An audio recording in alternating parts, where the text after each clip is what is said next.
I actually thought it would be a while before I would be coming back to the sensation of rationality rules. However, for some reason, I decided to take a look at his channel after a while. I mean, it's been over a year since I've last made a video about him, and after returning to his channel, I instantly felt nauseous. Every single time the guy talks about religion, most prominently Christianity, he claims to have debunked it. Like, seriously. The reason why I hate the now defunct skeptic community and these heavy duty atheists who say they want to purge the world of religion is because of their massive ego problem and assumption that they know everything. Rationality Rules is a perfect example. He does not debunk anything in his videos. He merely takes topics and at best pokes holes in them or keeps questions coming into the debate. But in no way does he disprove any of the topics he covers about Christianity. This just shows how our guest is a condescending loony. Now, Rationality Rules is quite actually unpopular on YouTube, as all of his videos that feature him attempting to disprove the Christian faith have responses. I was quite amazed to see a substantial amount of YouTubers go after his claims, and I suggest you check them out. It's good to see our faith being defended, and that is what I will do today. A video of his that got my attention was the failed debunking of the idea that Western values are based off Christian beliefs, because holy hell is it spicy. Let's get into it. One of the most prominent and pernicious claims that theists, and indeed some atheists, are currently making is that Western civilization is based on Judeo-Christian values. Now, it tends to be quite easy to take on this claim, because, as just said, that's often all it is, a claim. Is that so? Are you going to tell me that all literature on the matter is virtually non-existent? Well, considering that the only literature he reads is from Hitchens or Dawkins, I'm really not surprised. And in doing so, they're just expecting us to assume that before its inception, people somehow didn't know that it's wrong to kill, exploit, and steal. That before the Ten Commandments, life was nasty, brutish, and short. But this simply isn't true. Evidence shows that official laws against murder and theft date back at least 4,400 years to Lagash, Mesopotamia, which of course is 600 years before the birth of Judaism. So let's start by stating the obvious. Virtually all religions see murder and theft as a sin, and that is what societies base their laws on. The only difference is that Christianity has something in common with it. Before Europe became Christian, acts like polygyny, infanticide, incest, human sacrifice, and even adultery were quite frequent. That is something that the Christian faith rooted out in the West. There are cultures that still exist today that practice these norms. That's not the case with us because, surprise, surprise, our society was and still is based on those belief systems. Christianity also brought alchemy to the West, which later became science, one of the main values of our society. As author C.S. Lewis put it, men became scientific because they expected law in nature, and they expected law in nature because they believed in a legislator. But I will return to this topic later on in the video. Most of those who make this assertion just expect us to believe that an evolved social species somehow didn't evolve social norms, that despite all of the evidence telling us otherwise, such as the fact that wolves, elephants, chimpanzees, rats, bats and whales have all been proven to exhibit moral behaviour, humans for some reason require divine intervention. This is completely beside the point. Lesson 1 in normative ethics state how you should behave. Evolution does not state how you should behave or what to do in what circumstance. Those ethics are written in religious views. That's why religion is a product of morality. Anyhow, with the question of where do moral values come from answered, I'm convinced that the best way to succinctly address the primary assertion is to first identify Western values, and to then trace back when, where, and why they emerged. And so, let's start with freedom of speech, the very bedrock of a free society, and the right that allows us to enact and defend all other rights. Is this Western value of Judeo-Christian origin? No. Both the Old and New Testament proclaim strict limitations on free speech through primarily blasphemy laws, and until very recently Jewish and Christian governments declared exactly the same. Hell, the Inquisition is the antithesis of free speech, as they literally incinerated anyone who didn't share their barbaric, unenlightened beliefs. So far as evidence indicates, the principle of free speech and expression dates back 2,500 years to ancient Athens and the Roman Republic. I need to repeat my favorite line again and state that Christian views are based off the New Testament. Rationality Rules shows a verse from Mark 3:29. You will notice that the verse states that if one blasphemes, they will go to hell. And who is the only person that can send you to hell? God. This verse states that God will punish blasphemers. He doesn't command humans to punish them. That's because in Christianity, there is only one standard for judgment, and that is God. He does this multiple times throughout the video. Rationality Rules is either blind or he is deliberately trying to mislead you. Not only that, but he is wrong that freedom of speech came from Athens, because that city-state was based on Athenian Democracy. That doctrine did not allow women, slaves, or foreigners to say whatever they wanted.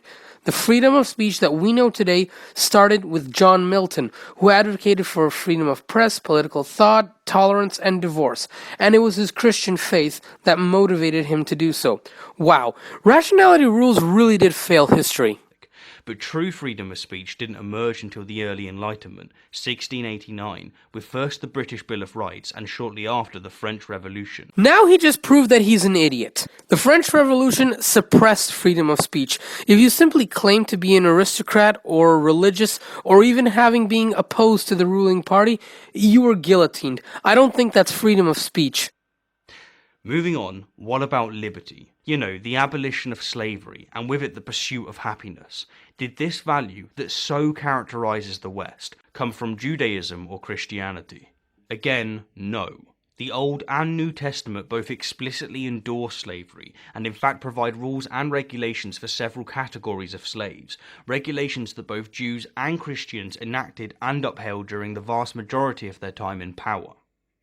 The truth of the matter is that the principle of liberty dates back, again, 2,500 years to Athens, when the lawgiver Solon abolished debt slavery and freed all Athenian citizens who had formerly been enslaved. But true abolition of slavery didn't occur until the 19th century, 3,600 years after Judaism, and 1,800 years after Christianity. Maybe if Rationality Rules actually read the verse that he showed, he would think twice before putting it in the video. The law he's talking about is servitude. If he had just read the next few verses, he would also see that God has commanded masters to never threaten them and must treat them as humans, because they both have the same master in heaven, so there should be no favoritism. Slavery in those days was basically servitude by law. They consisted of people who were in debt or prisoners. They also had human rights and eventual guaranteed freedom as written in both Roman law and the Bible. You see, atheists claim to know the Bible better than Christians, but that's because they choose the parts that they want to exploit. Let's also state that slavery truly ending in the 19th century is because of Christian values. Abolitionism has seen its roots in Christian elements, from the Quakers, who were the early leaders in abolitionism, to William Wilberforce to Abraham Lincoln.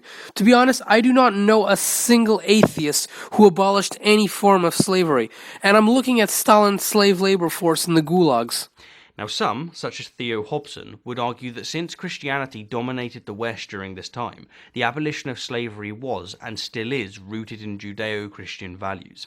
But this is as fallacious as asserting that since animal rights first emerged in Hindu culture, therefore animal rights was, and still is, rooted in Hindu values. It's a type of false cause fallacy. Wow, perfect logic. If Christians do something that is good, logical fallacy.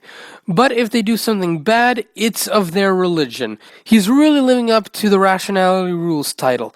Let's also point out that animal rights did come from Hinduism, as the principles of Ahimsa state that no living thing should be harmed, because in that religion, we live many lives on this earth, sometimes as humans, sometimes as animals through reincarnation. As you see, he doesn't know philosophy either. Okay, well, what about democracy? The ability to elect, and more importantly, remove our leaders. Surely, the West inherited this moral from Judeo-Christian values, right? Again, no. Absolutely not. Both the Old and New Testament explicitly endorse theocracy, which is a system of government in which one or more people rule in the name of a god or gods. And, surprise surprise, throughout history, Judaism and Christianity have enforced such a government. For example, in medieval Europe, in which Judeo-Christian values absolutely dominated, the monarch could do whatever they wanted to whoever they wanted without justification, because he had the divine right of kings. The principle of democracy can be traced back, again, 2,500 years to Athens, when Cleisthenes reformed their constitution so that randomly selected citizens could assume administrative and judicial offices. However, it wasn't perfect, as citizenship excluded women, slaves, foreigners, non-landowners, and men under the age of 20. Is he seriously saying that Romans 13:1-2 is based on theocracy? Yeah, I'm beginning to believe that rationality rules really is illiterate. Let's see what the verse talks about. It's not talking about monarchy. All it is saying is that you must obey the authorities, and saying you shouldn't break the law, and I think most people can agree that breaking the law is a bad thing.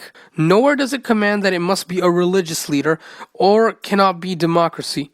Christianity, and for that matter, many other religions, are individual and only explain what your spiritual connection should be to God.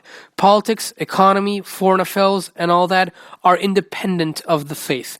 Rationality rules rants about how a king could do whatever he wants is called absolute monarchy, something that was and still is prevalent in some parts all over the world, not just in the Christian Middle Ages. And what really debunks rationality rules' argument is that the New Testament also commands to honor all people and even follow pagan rulers who come into power. Unfortunately, as just mentioned, the principle was buried during medieval Europe, but it saw a significant resurgence in the 18th century due to Enlightenment values, and true democracy, as in all citizens who are mentally capable above the age of 18 being able to vote, was finally established in the 20th century, 3,700 years after Judaism, and 1,900 years after Christianity. First of all, he's wrong. The English Parliament was established in the 13th century. Second of all, he talks about the Enlightenment period as if it's some age of discovery that destroyed religion. The age of Enlightenment was made for a reformation of Christianity. It meant return to simple scripture as Christianity is supposed to be. The Age of Enlightenment wouldn't even exist without Christianity, and even the separation of church and state was brought up by Christians in that period. Very few members of the age were atheists. Man, it's really easy to refute his claims here.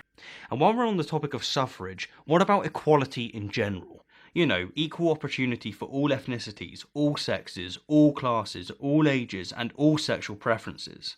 Was this beacon of freedom and equality a gift from Judaism or Christianity?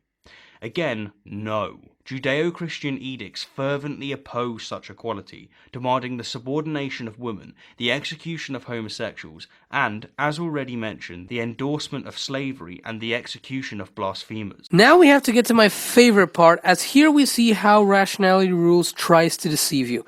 To answer his question, yes, Christianity does endorse egalitarianism.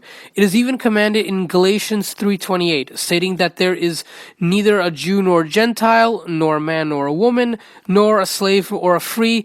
You are all one with Christ. And it is these beliefs that help fight for women's rights or civil rights. I mean, Martin Luther King was a minister himself. I've even heard some idiots claim that Christianity is racist because it promotes white supremacy, such as in Crash Course. In addition to entrenching political and economic inequalities, conflict theory perspectives also explore how religion contributes to gender and racial inequalities. Let's go to the thought bubble to look at how feminist theory and race conflict theory help us understand religion's effects on these kinds of inequality. Another type of social inequality, racial inequality. Slavery in the United States, for example, was framed as morally justifiable based on various texts from the Bible, most prominently the story of Cain and Abel, in which God marked Cain for murdering his brother, which was interpreted to mean marking him as sinful with darker skin. This claim also shows their idiocracy, as Christianity originated from the Middle East, not in Europe. Any claim that says Christianity is racist against non-white people is going to fall flat on its face, because you're basically saying that non-white people are racist against themselves. Let's look at the verses that rationality rules use to try and claim that women are oppressed in the Christian faith. This is an epic fail, as 1 Corinthians chapter 11 talks about worship in the church. Yes, it does say that women must wear veils during church attendance, But what he neglected to show is that the verse before commands that men must not have their heads covered during church attendance, because then they are dishonoring their heads. And I can personally say that I know this because the church I go to really does enforce this. Like, rationality rules, seriously, don't cherry pick your verses. It is obvious that you did so in this case. And there are many atheists who will try to claim that Christianity is sexist by cherry picking other verses, such as in Colossians 3:18, which says that wives should submit to their husbands, but they will completely ignore the verse after that, which commands that husbands must love their wives and must not be harsh with them. So if you claim that you can love your wife and at the same time do this,